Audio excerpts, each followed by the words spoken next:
ನಾಗಮಂಗಲದಲ್ಲಿ ಕೋಮು ಗಲಭೆ ಸಂಭವಿಸಿ 6 ದಿನಗಳು ಕಳೀತಾ ಇದೆ. 6 ದಿನಗಳಾದರೂ ಕೂಡ ಅವತ್ತಿನ ಘಟನೆ ಹೇಗಾಯಿತು ಅನ್ನೋ ಕರಾಳ ರಾತ್ರಿಯ ವಿಚಾರದ ಬಗ್ಗೆ ಚರ್ಚೆ ಮುಂದುವರಿತಾ ಇದೆ. ಅನೇಕ ವಿಚಾರಗಳು ಗೊತ್ತಾಗ್ತಾ ಇದೆ. ಬಗೆದಷ್ಟು ಬಯಲಾಗ್ತಾ ಇದೆ ಕಿಡಿಗೇಡಿಗಳ ಕೃತ್ಯ.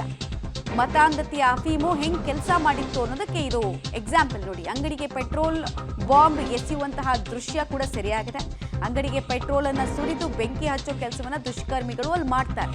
ಧಗಧಗಿಸಿ ಉರಿತಾ ಇದ್ದಂತಹ ಅಂಗಡಿಗೆ ಪೆಟ್ರೋಲ್ ಬಾಂಬ್ ಹಾಕಿ ಇನ್ನಷ್ಟು ಹಾನಿ ಮಾಡೋದಕ್ಕೆ ಮುಂದಾಗ್ತಾರೆ. ಅವರ ವಿಕೃತಿಯ ಅನಾವರಣ ಅಲ್ಲಿ ಆಗಿತ್ತು. ಮತ್ತಿಷ್ಟೇ ಅಲ್ಲ, ಈ ತಮ್ಮ ಗನಂದಾರಿ ಕೆಲಸ ಸಿಸಿಟಿವಿಯಲ್ಲಿ ರೆಕಾರ್ಡ್ ಆಗಬಾರ್ದು, ಅದು ಪೊಲೀಸರ ಕೈಗೆ ಸಿಗಬಾರ್ದು ಅಂತ ಹೇಳಿ ವ್ಯವಸ್ಥಿತವಾಗಿ ಸಿಸಿಟಿವಿಗೂ ಕಲ್ಲೆಟ್ಟು ಹೊಡೆಯುವಂತಹ ದೃಶ್ಯ ಸರಿಯಾಗಿದೆ ನೋಡಿ. ಪೆಟ್ರೋಲ್ ಬಾಂಬನ್ನ ಮೊದಲೇ ತಯಾರು ಮಾಡ್ಕೊಂಡು ತಂದಂತಹ ಯುವಕ, ದುಷ್ಕರ್ಮಿ, ಸಮಾಜ ಕಂಟಕ ವ್ಯಕ್ತಿ ಗ್ಯಾಂಗ್ ಜೊತೆಗೆ ಚರ್ಚಿಸಿ ಪೆಟ್ರೋಲ್ ಬಾಂಬನ್ನು ಎಸಿತಾ ಇರುವಂತಹ ದೃಶ್ಯ ನೋಡಿ. ಅಂಗಡಿಗೆ ಬೆಂಕಿ ಕೊಡುವಂತಹ ಸಂದರ್ಭ ಕೂಡ ಸರಿಯಾಗಿದೆ. ಹೊತ್ತಿ ಉರಿತಾ ಇದ್ದ ಹಾಗೆ ಅದನ್ನ ಆ ಬೆಂಕಿಯ ಕೆನ್ನಾಲಿಗೆನ ಇನ್ನಷ್ಟು ಹೆಚ್ಚಳ ಮಾಡೋದಕ್ಕೆ ಆತ ಪೆಟ್ರೋಲ್ ಬಾಂಬನ್ನು ಕೂಡ ಎಸಿತಾನೆ. ಹೆಂಗೆ ವ್ಯವಸ್ಥಿತವಾಗಿ ಸಮಾಜದ ಸಂಪತ್ತನ್ನ ಈ ದಾಳಿಕೋರರು ಹಾನಿ ಮಾಡಿದ್ರು ಅನ್ನೋದಕ್ಕೆ ಇದು ಸಾಕ್ಷಿ. ಇದಕ್ಕಿಂತ ಇನ್ನೆಷ್ಟು ಸಾಕ್ಷಿಗಳನ್ನ ಇದು ವ್ಯವಸ್ಥಿತ ಷಡ್ಯಂತ್ರ ಅನ್ನೋದಕ್ಕೆ ಒದಗಿಸ್ಬೇಕೋ ಗೊತ್ತಿಲ್ಲ. ಪೊಲೀಸರು ನೋಡಿದ್ರೆ ಪ್ರಾಥಮಿಕ ವರದಿಯಲ್ಲಿ ಹೇಳ್ತಾರೆ ಇದು ವ್ಯವಸ್ಥಿತ ಷಡ್ಯಂತ್ರ ಅಲ್ಲ, ಪೂರ್ವನಿಯೋಜಿತ ಕೃತ್ಯ ಅಲ್ಲ ಅಂತ ಅನ್ನಿಸ್ತಾ ಇದೆ, ನೋಡೋಣ ತನಿಖೆಯಲ್ಲಿ ಅಂತ.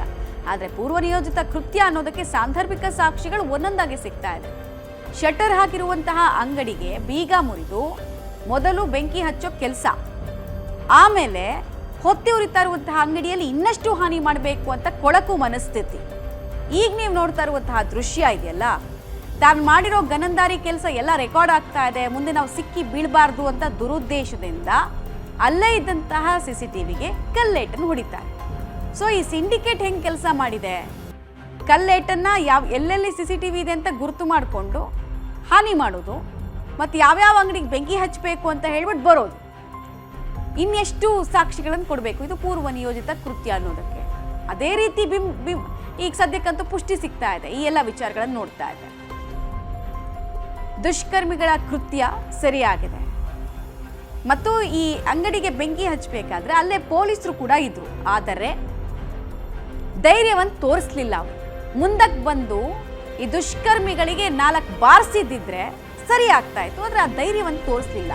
ಹೇಡಿತನದ ಪರಮಾವಧಿ ಇವತ್ತಿನ ಈ ಘಟನೆಗೆ ಕಾರಣ.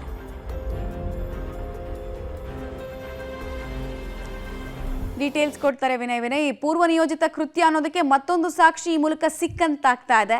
ಪೊಲೀಸರ ತನಿಖೆಯಲ್ಲಿ ಈ ಆಯಾಮದಲ್ಲಿ ಹೆಂಗ್ ಸಾಗಿದೆ ಸಾಕ್ಷಿ, ಜೊತೆಗೆ ಇಲ್ಲಿ ಎಷ್ಟು ಜನ ಇನ್ವಾಲ್ವ್ಡ್ ಇದ್ರು ಇಲ್ಲಿ ಹಾನಿ ಮಾಡ್ಬೇಕಾದ್ರೆ ಈ ಅಂಗಡಿನ? ಖಂಡಿತವಾಗ್ಲೂ ಮಮತಾ, ಏನು ನಾಗಮಂಗಲದ ಕೋಮು ಗಲಭೆ ಪ್ರಕರಣ ಏನಿದೆ, ಬಗೆದಷ್ಟು ಕೂಡ ಪಾಪಿಗಳ ಕೃತ್ಯ ಬಯಲಾಗ್ತಾ ಇರುವಂತದ್ದು. ಯಾಕಂದ್ರೆ ದಿನಕ್ಕೊಂದೊಂದು ಸಿಸಿಟಿವಿ ವಿಡಿಯೋಗಳು ಕೂಡ ಸಾಕಷ್ಟು ಹೊರಗಡೆ ಬರ್ತಾ ಇರುವಂತದ್ದು. ಯಾಕಂದ್ರೆ ಘಟನೆಗೆ ಏನ್ ಕಾರಣ ಅನ್ನೋದು ಕೂಡ ಇದರಿಂದ ಗೊತ್ತಾಗ್ತಾ ಇರುವಂತದ್ದು. ಯಾಕಂದ್ರೆ ಈ ಒಂದು ಘಟನೆಯನ್ನ ಗೃಹ ಸಚಿವರು ಒಂದು ಆಕಸ್ಮಿಕ ಘಟನೆ ಅಂತ ಹೇಳ್ತಿದ್ರು, ಉಸ್ತುವಾರಿ ಸಚಿವರು ಕೂಡ ಒಂದು ಸಣ್ಣ ಘಟನೆ ಅನ್ನೋ ಮಾತುಗಳನ್ನ ಹೇಳ್ತಾ ಇದ್ರು. ಆದ್ರೆ ಈ ವಿಡಿಯೋಗಳನ್ನ ನೋಡಿದ್ರೆ ಇದು ನಿಜವಾಗ್ಲೂ ಕೂಡ ಪೂರ್ವ ನಿಯೋಜಿತ ಯಾವ ರೀತಿಯಾಗಿ ಪ್ಲಾನ್ ಅನ್ನ ಮಾಡ್ಕೊಂಡು ಗಲಭೆಯನ್ನ ನಡೆಸಿದ್ರು ಅನ್ನೋದು ಕೂಡ ಗೊತ್ತಾಗ್ತಾ ಇರುವಂತದ್ದು. ಸಿಸಿಟಿವಿಯಲ್ಲಿ ದುರ್ಬಲರ ಒಂದು ದುಷ್ಕೃತ್ಯ ಕೂಡ ಬಯಲಾಗಿದೆ. ಅಂದ್ರೆ ಸಿಸಿಟಿವಿಯ ಒಂದು ದೃಶ್ಯದ ಪ್ರಕಾರ ಸುಮಾರು 4-5 ಮಂದಿ ಆ ಅಂಗಡಿಗಳಿಗೆ ಪೆಟ್ರೋಲ್ ಬಾಂಬ್ ಅನ್ನ ಎಸೆಯುವಂತದ್ದು ಕೂಡ ಸರಿಯಾಗಿರುವಂತದ್ದು.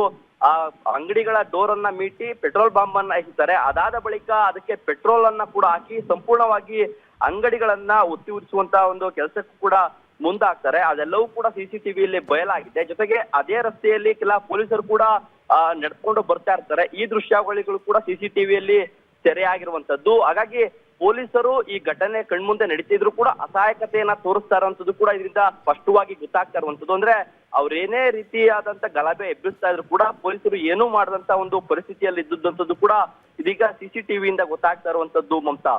ಬೆಂಕಿ ಹಚ್ಚಿ ಸಂಭ್ರಮಿಸ್ತಾರೆ, ಬೆಂಕಿ ಹಚ್ಚಿ ವಿಕೃತಿಯನ್ನ ಮೆರಿತಾರೆ ವಿನಯ್. ಅದರಲ್ಲಿ ಸೊ ಇಲ್ಲಿ ನಿಷೇಧಿತ ಸಂಘಟನೆಯ ಕೆಲಸ ಹೆಂಗ್ ಕೆಲಸ ಮಾಡಿದೆ ಮತ್ತು ಆ ನಿಟ್ಟಿನಲ್ಲಿ ತನಿಖೆ ನಡೀತಾ ಇದೆಯಾ, ಅಥವಾ ಇಲ್ಲ ನಿಷೇಧಿತ ಸಂಘಟನೆ ಕೈವಾಡ ಇಲ್ಲ ಅನ್ನೋ ಮನಸ್ಥಿತಿಯಲ್ಲಿ ಪೊಲೀಸರು ಇದ್ದಾರಾ? ಖಂಡಿತವಾಗ್ಲೂ ಮಮತಾ, ಯಾಕಂದ್ರೆ ಇಬ್ರು ಕೇರಳದಿಂದ ಬಂದಂತ ವ್ಯಕ್ತಿಗಳೇನು ಈಗಾಗಲೇ ಬಂಧನವಾಗಿದ್ದಾರೆ. ಅವರು PFI ಸಂಘಟನೆಯಲ್ಲಿ ಸಕ್ರಿಯವಾಗಿ ತೊಡಗಿಕೊಂಡಿದ್ದಾರೆ ಅನ್ನೋ ಮಾತು ಕೂಡ ಸಾಕಷ್ಟು ಚರ್ಚೆ ಆಗ್ತಾ ಇರುವಂತದ್ದು. ಜೊತೆಗೆ ಬಿಜೆಪಿಯ ಸಾಕಷ್ಟು ನಾಯಕರು ಕೂಡ ಈ ಬಗ್ಗೆ ಆರೋಪವನ್ನ ಮಾಡ್ತಿದ್ದಾರೆ.